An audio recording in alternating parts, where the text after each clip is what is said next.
Olá, eu sou Veridiana Limonte, sou advogada, sou mestre em Direito Econômico, com um projeto focado no estudo de políticas públicas de comunicação no país e faço parte do coletivo Intervozes, que desde 2003 trabalha com direito à comunicação no Brasil. Agora nós vamos conversar sobre a liberdade de expressão e responsabilidade de intermediários segundo o Marco Civil da Internet, que é a Lei 12.965 de 2014. É importante ter em vista que a liberdade de expressão é um direito central dentro da disciplina do Marco Civil da Internet, a ponto de, no artigo 8º, o Marco Civil estabelecer que a garantia da liberdade de expressão nas comunicações é condição para o pleno exercício do direito de acesso à internet, um direito que também o Marco Civil reconhece, o direito de acesso à internet. E diante disso, como pensar a liberdade de expressão na internet? Como é que a gente se expressa na rede? A gente se expressa na rede, primeiro, nos conectando à rede, com os provedores de conexão, que são um dos intermediários. E depois, por meio das plataformas online, os diferentes sites. A gente coloca os nossos vídeos no YouTube ou no Vimeo, a gente escreve posts no Facebook, né? A gente hospeda o nosso site em algum serviço de hospedagem, se a gente tiver um site próprio. Tudo isso, todos esses serviços são também intermediários nessa comunicação que a gente faz por meio da internet. O Marco Civil da Internet deixa muito claro que os provedores de conexão não podem ser responsabilizados por conteúdos que a determinada pessoa poste na rede. Os únicos que podem ser responsabilizados são os provedores de aplicação, que são justamente esses, os sites, as plataformas online que permitem com que a gente se expresse na internet. E aí, nós vamos ver as condições em que esses intermediários podem ser responsabilizados. É muito importante também, antes de iniciarmos essa conversa, termos em vista a relevância da internet para o exercício da liberdade de expressão e como ela permitiu com que aqueles que antes só recebiam informação pudessem se tornar ativos na produção da informação, no compartilhamento e na criação de conteúdos.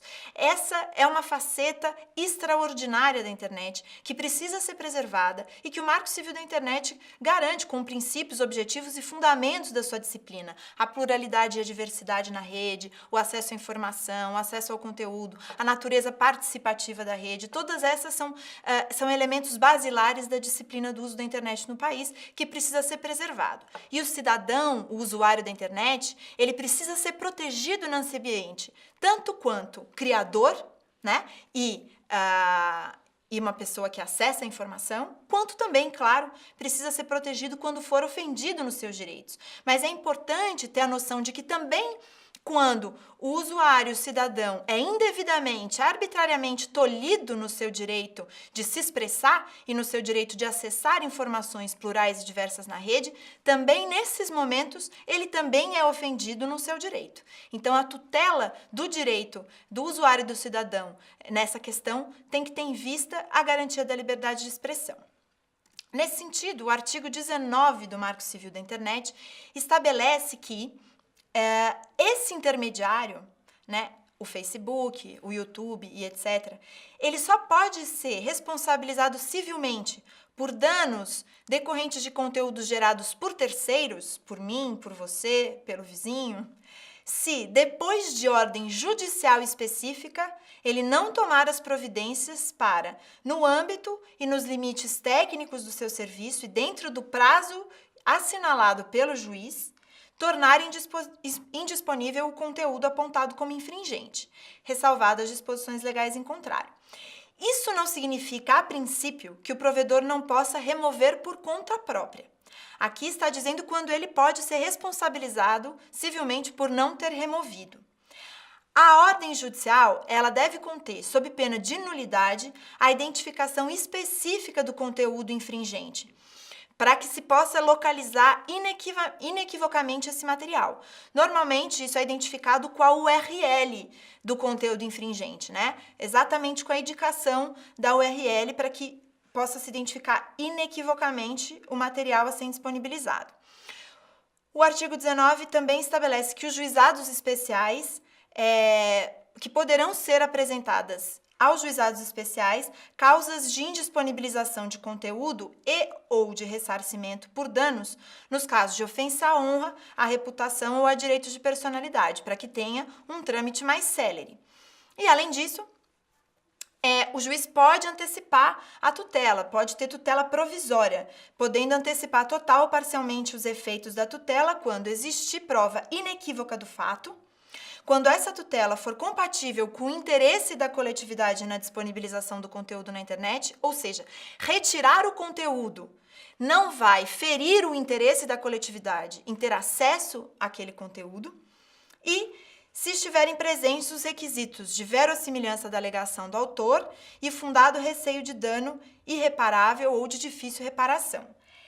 Essa disciplina do Marco Civil da Internet é complementada pelo artigo 20, que diz: sempre que tiver informações de contato do usuário diretamente responsável pelo conteúdo, o provedor de aplicações, o site, deve comunicar os motivos e informações relativos à indisponibilização desse conteúdo. Nessa comunicação, ele deve fornecer informações que permitam o contraditório e a ampla defesa em juízo. E, quando solicitado pelo usuário que disponibilizou o conteúdo, o provedor de aplicações vai substituir o conteúdo tornado indisponível pela motivação ou pela ordem judicial que deu fundamento à sua retirada, desde que ele exerça a atividade de forma organizada, profissionalmente com fins econômicos, desde que seja um provedor de aplicações com estrutura para fazer isso. Antes do Marco Civil, a jurisprudência era diferente. O Marco Civil alterou a jurisprudência no que se refere à retirada de conteúdo quando o intermediário quando o site não é responsável diretamente pelo conteúdo, mas sim ele é apenas uma plataforma em que terceiros colocam o conteúdo no ar. Antes disso, os provedores de aplicações eles já não respondiam objetivamente pelo conteúdo inserido, porque não se tratava de risco inerente à atividade. Mas, quando eles eram informados do conteúdo ofensivo por meio de notificação, ou seja, notificação extrajudicial, não era necessária uma ordem judicial, o provedor estava obrigado a retirá-lo do ar imediatamente, sob pena de responder solidariamente com o autor do dano. E imediatamente era considerado até 24 horas da notificação.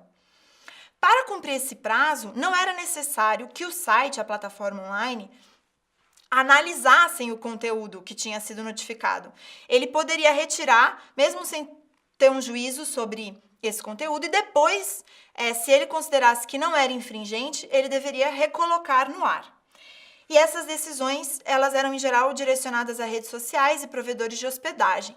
Quando se tratava de sites de busca, elas eram um pouco diferentes. Agora, o que isso colocava na prática? Um poder da plataforma ou do site de fazer a avaliação de se aquele conteúdo deveria ser protegido pela liberdade de expressão ou não. Né? Ao invés de se colocar essa discussão no judiciário, em que o juiz é uma figura muito mais capaz de pensar em todos os direitos que estão em jogo, num caso como esse, a liberdade de expressão em relação à honra, em relação à intimidade, quem fazia esse papel era um site, um intermediário. O que, na verdade, para a sua segurança jurídica, fazia com que ele retirasse do ar para que não tivesse chances de responder solidariamente com quem gerou o conteúdo, e isso causava problemas à liberdade de expressão e ao acesso à informação. Por isso, essa solução foi dada pelo Marco Civil da Internet.